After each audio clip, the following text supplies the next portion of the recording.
राग अलापा जा रहा है।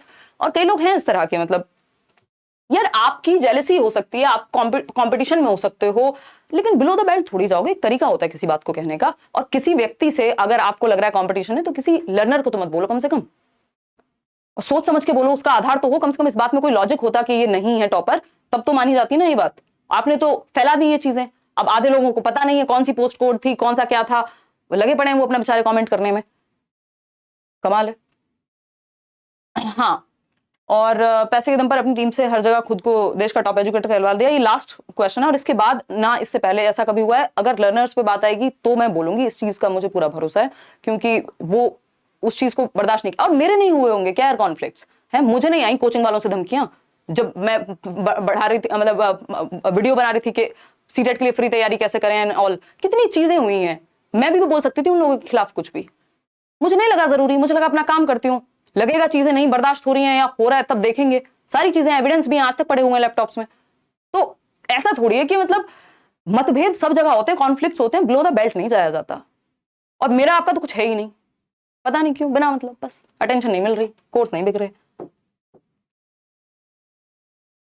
हाँ, तो हर जगह खुद को देश का टॉप एजुकेटर घोषित करवाया हुआ है। ये और बात है, खुद का कोई टीचिंग एग्जाम आज तक पास नहीं हुआ है। कौन से आज तक की बात हो रही भाई? 2018 में कोई फॉर्म फिल किया होगा, और 2016 में टीचिंग ट्रेनिंग खत्म हुई थी, है ना?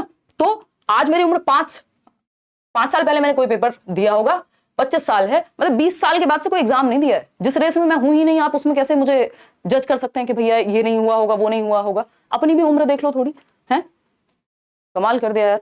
20, खैर ये एक अलग बात हुई, ये एक मतलब नेचुरल रिस्पॉन्स हुआ, गुस्सा आता है इंसान को। अगर अदरवाइज मैं इसको लॉजिक से देखूं, 2014 to 16 मेरी टीचिंग ट्रेनिंग कंप्लीट हुई थी यहाँ दिल्ली से, रेगुलर डीएलएड। उसके बाद उसी दौरान फर्स्ट ईयर में भी ऐसे मैंने मजे मजे में टेट दे दिया था। सीटेट मेरा हमेशा क्लियर हुआ है ना? वो मल्टीपल टाइम्स हुआ। इसी के लिए मैं फ्री डिस्कशन शुरू किया था यूट्यूब पे, आउट ऑफ क्यूरियोसिटी, अक्टूबर 2016 में। ठीक, अक्टूबर 2016 में। सबके ऊपर चीजें होती हैं, फैमिली होती है, सारी चीजें होती हैं। 2018 में मैंने लास्ट कोई फॉर्म फिल किया होगा, और उस दौरान भी 1 या 2 वैकेंसी आई होगी। एक तो बात ये हो गई। और मैं इस टेट के लिए, सीटेट के लिए पढ़ा रही थी, मेरी पेडागोजी स्ट्रांग थी, मैंने बाकी एग्जाम्स के लिए भी पढ़ाया, आप लोगों को पसंद आया, आप लोगों को हेल्प की, बात खत्म हो गई।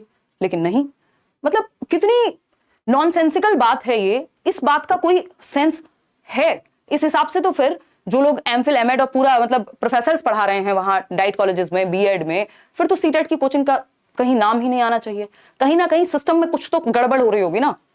कमाल है यार। मतलब अगर किसी को किसी से समझ में आ रहा है, अब ये टीचिंग का ये कौन सा क्राइटेरिया हुआ कि पहले मैं एक पीएम क्लियर किया? अरे बहुत रिस्पेक्ट है भाई, उसको मेहनत की होगी उसने, या उसकी जैसी नीड्स रही होंगी, किस एज में वो रहा होगा, क्या किसको पता है। बहुत अच्छी बात है, बिल्कुल अप्रिशिएट किया जाना चाहिए। आप सेलेक्ट हुए, आप बिल्कुल लिखिए बड़ा बड़ा, है ना? आप अप्रिशिएट कीजिए, आप बताइए कि हाँ जी मेरा ये प्रोफाइल है। वो मेरा नेचर नहीं, मैं तो सीटेट के लिए भी कहीं ऐसा खास बात नहीं करती। बट ये किसने अधिकार दे दिया कि बाकी लोगों को पढ़ाने का अधिकार नहीं बचा, जीने का अधिकार नहीं बचा, है ना? एक व्यक्ति को ही अधिकार है अब सारा कुछ करने का, वही पढ़ा सकता है। तो ये अंतहीन बातें हैं। खैर, तो ये हुई एक बात। अब इस पे दोबारा इस तरह की चीजों पे मेरे लिए भी रिस्पॉन्स देना बहुत ही खराब चीज होगी, क्योंकि अगेन मैं वही कहना चाहूंगी कि ये प्लेटफॉर्म मेहनत से बनाया गया था। मेरे पास कोई रेफरेंस पॉइंट नहीं था, मेरे पास कोई लेट्स लर्न नहीं था, मेरे पास कोई हिमांशी नहीं थी, है ना? होप क्रिएट की गई है इस प्लेटफॉर्म से, और लोगों को हेल्प हुई है, और ये उसी चीज के लिए बना रहे तो अच्छा है। मेरा ये काम नहीं है, और मैं इस चीज के लिए, इस चीज से बनी नहीं हूँ। किसी को नेगेटिव बोल बोल के पैरासाइट फेम का काम मैंने नहीं किया। तो आप लोगों से भी एक छोटी सी रिक्वेस्ट है कि जब भी आपके सामने भी कोई चीज आती है, जस्ट बिकॉज कोई नेगेटिव बोल रहा है और वो चीज ऐसी दिख रही है कि उसमें लॉजिक हो सकता है, एक बार उसको प्रॉपरली चेक कर लीजिए कि वो उसमें कितना सच है। और ये आज किरण के बारे में नहीं होता, रात को भी उनका 3 बजे मैसेज आया हुआ था और परेशान थी वो, मतलब। और पिछले 4-5 दिनों से हम रेगुलर कॉन्टिन्यूटी में हैं ये। और मुझे ये सही नहीं लगा, आपसे कोई बात करना चाह रहा है, उनकी फैमिली बात करना चाह रही है, आप फोन नहीं उठा रहे हैं, आप रिस्पॉन्स नहीं दे रहे हैं, कोई लीगल एक्शन हो जाएगा, फिर आप आके कहेंगे कि ये हो गया, है ना? और मुझे ये पसंद भी नहीं है यार। टीचर स्टूडेंट की गरिमा को तो बना के रखो कम से कम।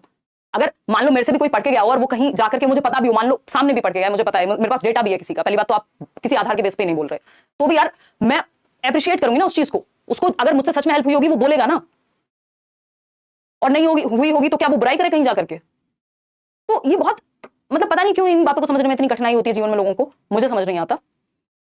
आज के लिए इतना ही रखेंगे, और मुझे उम्मीद है कि ये चीज किसी और लर्नर के साथ नहीं होगी। Last time